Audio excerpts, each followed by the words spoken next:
So, good afternoon, Paul. Good afternoon and greetings to everyone on this very auspicious day of Visakha Puja, the day when we celebrate the birth, the enlightenment, and the death, the passing away of the Buddha. And this is one of the most important days of the year in the Buddhist calendar. So I thought I'd make this video as a kind of offering, celebration of Visakha Puja. People have sent in questions to ask me, and I will do my best to answer them. Thank you. So, the first question is in regards to how some governments, organizations, or companies have responded successfully to the COVID-19 pandemic, whereas in some cases they have not. And there's a lot of resentment, anger, or blame. How to deal with that, Lumpo? Well, the tendency to blame is so strong in us as human beings.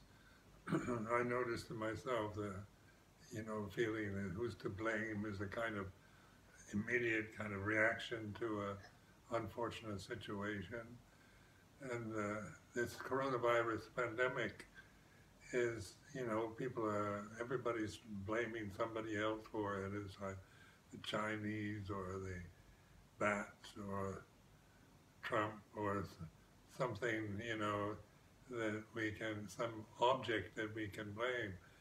And to deal with this is the way to learn developing wisdom, is just observing this tendency to blame, wanting to find out who's at fault and or they shouldn't have done this, and just to be the witness, the observer of your tendency, your habitual tendency to blame governments or individual leaders or your mates or friends or whatever for things that go wrong or things you don't like. This is because this is a strong tendency, the personal sense of self, this sense of I am this person, this body sitting here, this is me, and my sense of what's right and wrong, and if somebody doesn't quite respect me or my rights or my views and opinions about right and wrong, then they're to blame. I blame them, those who don't agree with me or disagree with me. So this is a way of cultivating mindfulness, being aware, not that no one's to blame for things, I'm not saying that, but just observing your own reactions, because to blame somebody else is almost an immediate reaction. Who's at fault? Who's responsible for this? Who messed this up? Who did the wrong thing?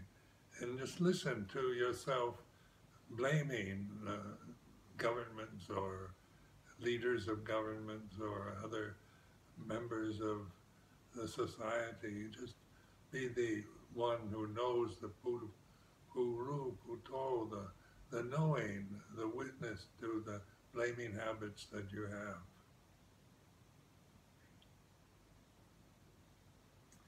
And in I guess a similar vein, there's another question regarding the difficulty that some people find at receiving either blame or even compliments. And reacting to them, like if someone blames us, we sort of get outraged, or if someone pays us a compliment, and we don't know how to take that either. And kind of we're afraid of becoming arrogant. How does one respond to both those situations? Well, praise and blame go together.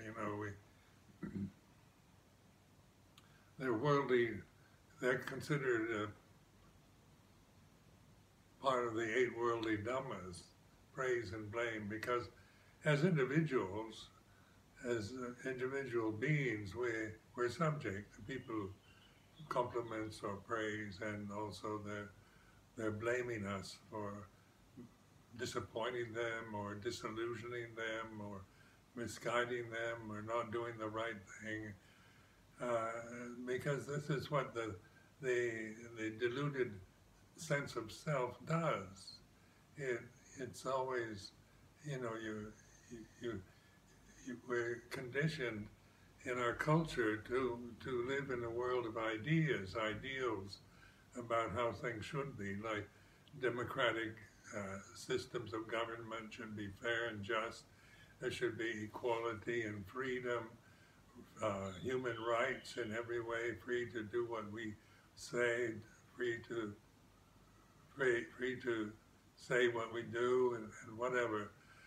So these ideals, you know, especially being brought up in the United States, you're brought up with very fine, high-minded ideals. And as you grow up, you begin to realize that the world you live in, that they're not living, people are not living, the government's not living up, the society's not a real democracy or a real place of freedom as you see it and translate it into your ideals of what should be. And to point out that ideals are the summum bonum, the top of thinking, you know, we create ideals. We all know how a government should be, how a partner should be, how a man should be, how a woman should be, how society should be. We can recite that in a few minutes automatically. And of course, that's an ideal world, and ideals can be perfect, you know, because they aren't part of the realm of feeling. Ideals don't feel anything. They're just like marble statues. They're perfect in their form. They're beautiful to observe, but they don't live in a realm of sensation. They're not sentient. They're not alive. And yet we compare ourselves with ideals. We compare our societies with ideals, compare others with ideals. And of course, when you do that, you're always going to see that you know, nothing's ideal as you think it should be. And you look at yourself, just looking at yourself, you have ideals of how you should be, but can you really live up to ideals that you hold for yourself at every moment of your life? And when you kind of fail in living up to your high standards, your principles, your ideals, then you think you're not good, you're unworthy, you're criminal, you're tainted, you're scarred for life, because this is the way the thinking mind is. It tends to criticize. You're holding to, attached to, maybe a very fine ideal or principle or standard of behavior. And then when you don't kind of match up to it, then you feel inferior, or you're disappointed with yourself, or you're self-critical. So this awareness that these conditions that we live with, the human form, the sensory world, is not an ideal world. The body's not an ideal, human body's not an ideal human body. It's not, you know, because you can idealize of how it should be, but it's going to get old, get sick and die, because that's its very nature. And that's not an ideal. Old age, sickness, death are not ideals, but that they are pointing to the way things actually are, that old age, sickness, death are part of the human experience. And this identity with the human form and with mental ideals of, you know, that never change, that are static and permanent in your consciousness, they are something to admire and to work toward, but also in wisdom, we open to the way things are. We adapt. We have to live our lives in a changing, unpredictable way. And this present time, the coronavirus is, who wants that? That's not part of the ideal society that has conquered sickness and has responded to the coronavirus epidemic ideally, as they should have. So, then we tend to criticize and feel let down, disappointed, or angry about it, about the lack of proper response to a very critical situation.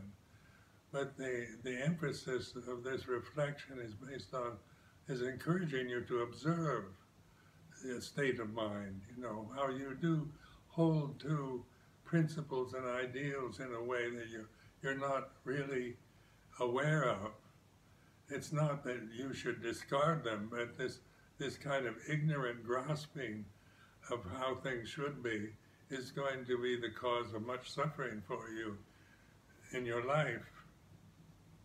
And when you let go of ideals, this doesn't mean you delete them or get rid of them. It means that you can adapt, respond to contingencies, to special situations as they arise, where an ideal doesn't respond to contingencies or special situations or events.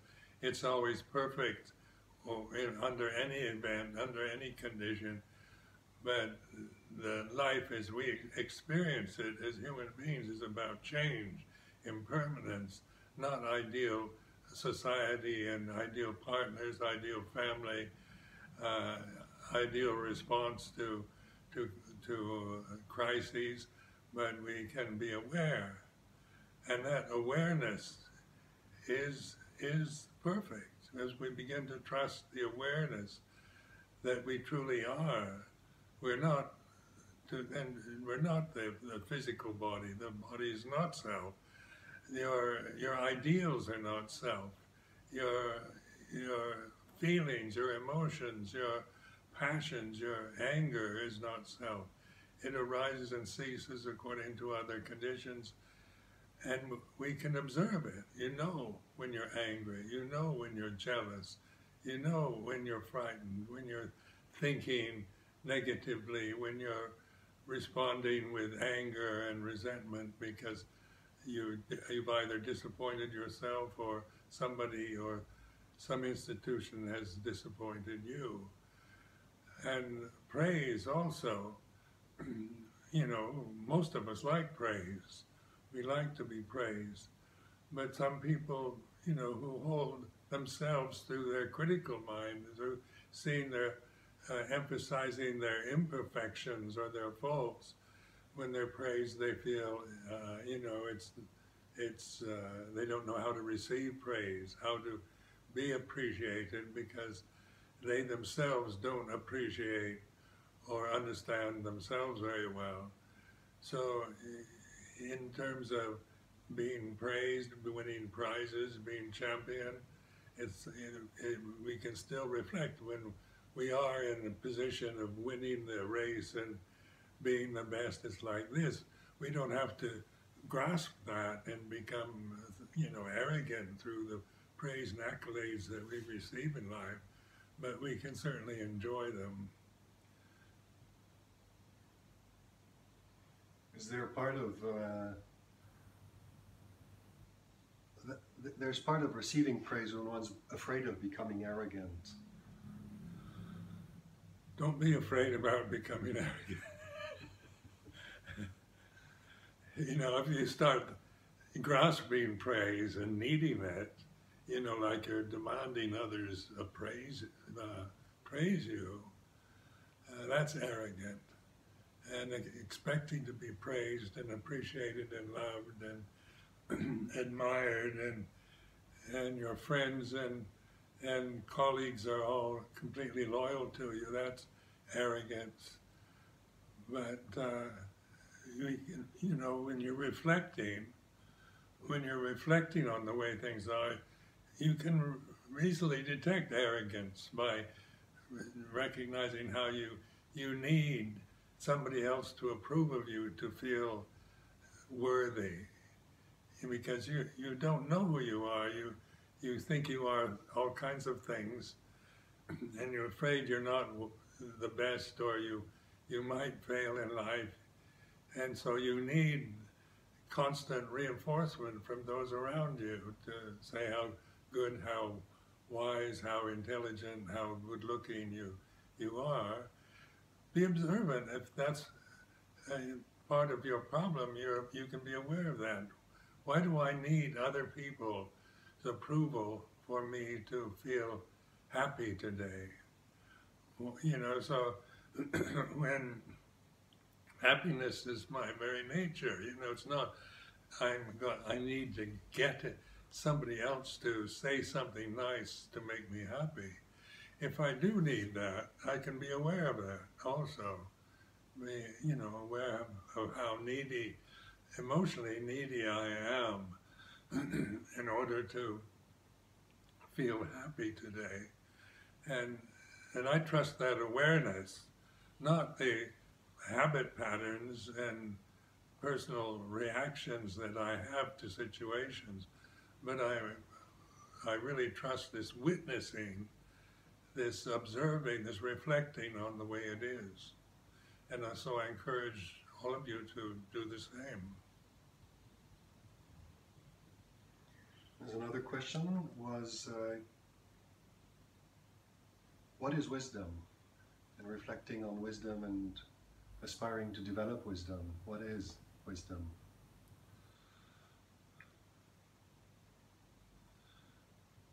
Well, like in wisdom is, like there's worldly wisdom. You can talk about, you know, being worldly wise, knowing the ways of the world, and having contemplated how to manipulate situations.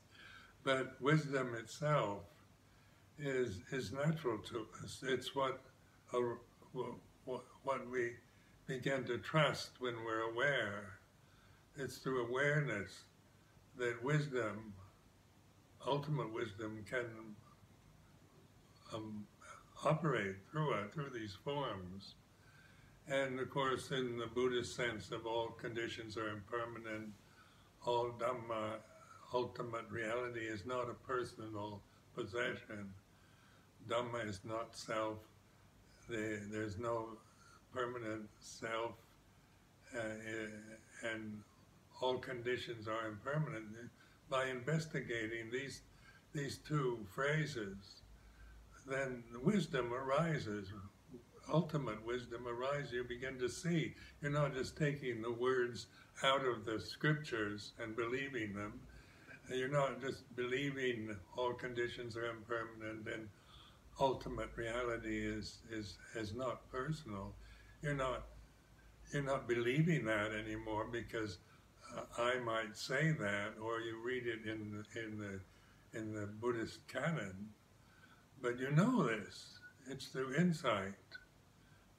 This is provable, you know. So, you know, the Buddhist teachings of the Four Noble Truths it's not a belief system. You're not asked to believe that there's suffering.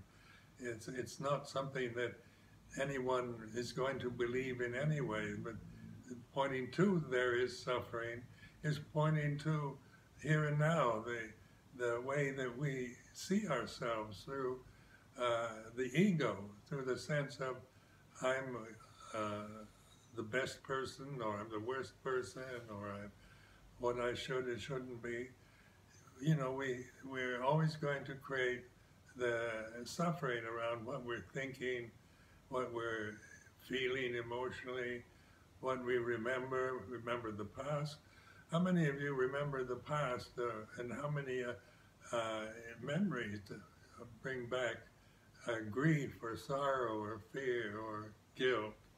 You know, just by grasping memories. So you're sitting in a very nice room in your condominium, and you're getting depressed because you remember things you've said and done in the past that you feel guilty about. And wisdom steps in and says, let go of that. memories are, they're empty phenomena. They come and go. They're not a person. The memories of having done wrongs in the past, that's not a person. That's a memory that arises in the present, arises and ceases. So you begin to wisely reflect on the way it really is, because a memory doesn't stay long, does it? They vanish. And where did they vanish? After you remember some event in your life you're ashamed of, and then you forget it, it disappears. Where does it arise from and where does it disappear to? And you can't find it anywhere. It has no kind of abode or residence, no place to return to. It just arises out of nothing and ceases in nothing. Or you can say arises in consciousness and ceases in consciousness. This is developing wisdom.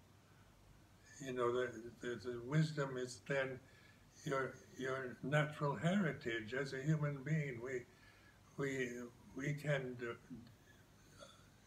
take a refuge in wisdom, in understanding, through this reflective ability, this what they call Buddha nature or Buddha mind, the ability to reflect on the way it is. Because mindfulness isn't a personal possession. It's not like my mindfulness is different from yours. Mindfulness isn't personal. It's the gate to the deathless. It's the path of liberation, developing, cultivating, trusting in awareness and mindfulness, in consciousness here and now is the way to cultivate, to develop, to learn to trust in wisdom that is naturally what you are. So you're not trying to become a wise person, because that will never happen.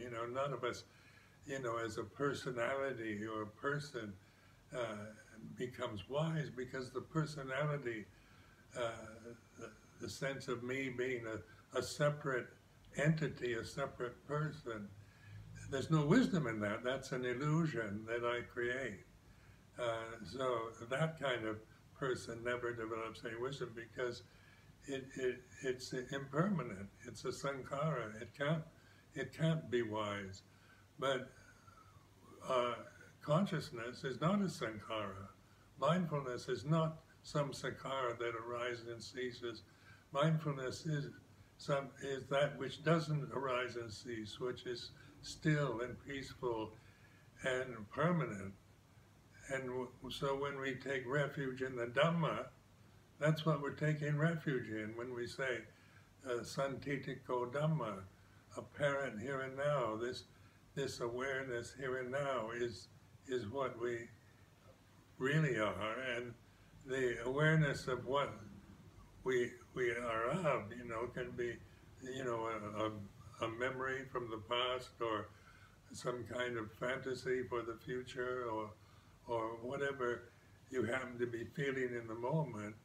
That awareness of it allows yourself to see the suffering you create by grasping that, by holding to the limitations, the petty sense of yourself as a limited form, a mortal human body made out of food, and see yourself no longer in that limited form, that limited sense of right and wrong, good and bad person, but in what you truly are is awareness itself, is consciousness, which is not personal.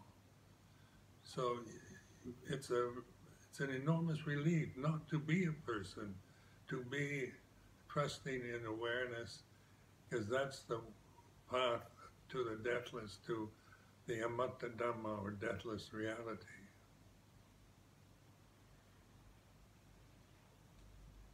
So in the light of that, how to understand, this is another question, how to understand when in the scriptures the Buddha is talking about a foolish person? The foolish person is the one who believes in that they are the human bodies they have,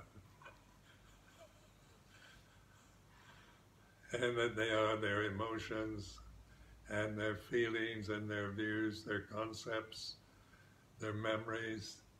This is a foolish person. And that's what the Buddha is pointing to, is the foolishness, that we identify with out of habit, not out of choice, but out of just being conditioned from infancy to think and to believe in certain things in a certain way, because we're all conditioned from infancy to believe we are this human body. And in so many ways, it's a very strong sense of self, that I am this physical body, because the society we live in reinforced that delusion.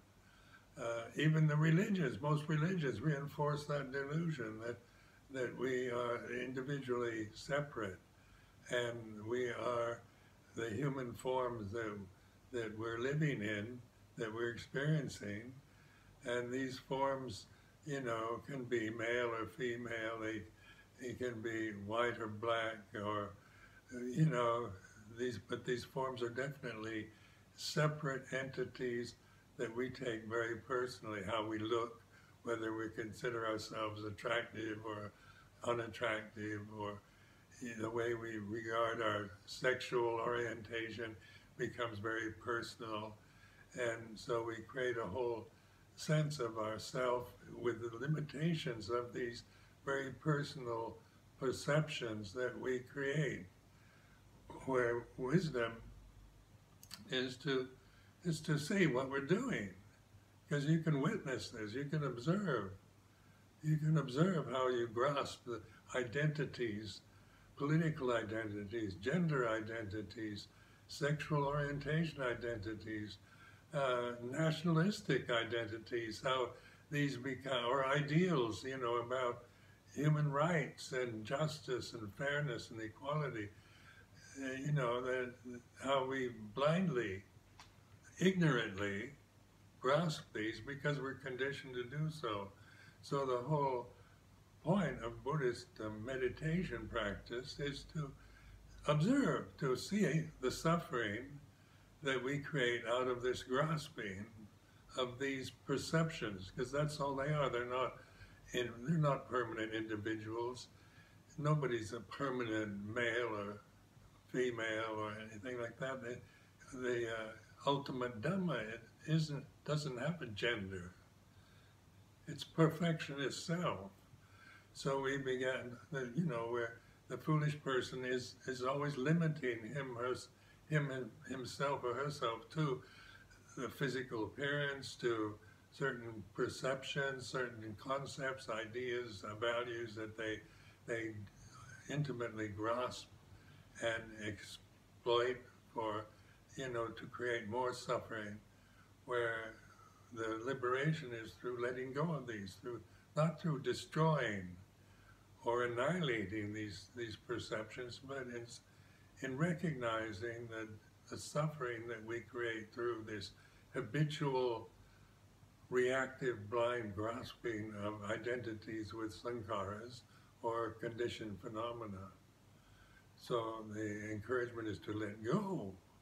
And it's not like destroying, it's not annihilating sankharas, it's not annihilating conditions or identities, but it's witnessing the suffering that we create through this blind, ignorant grasping of identity with something that's really not self anyway.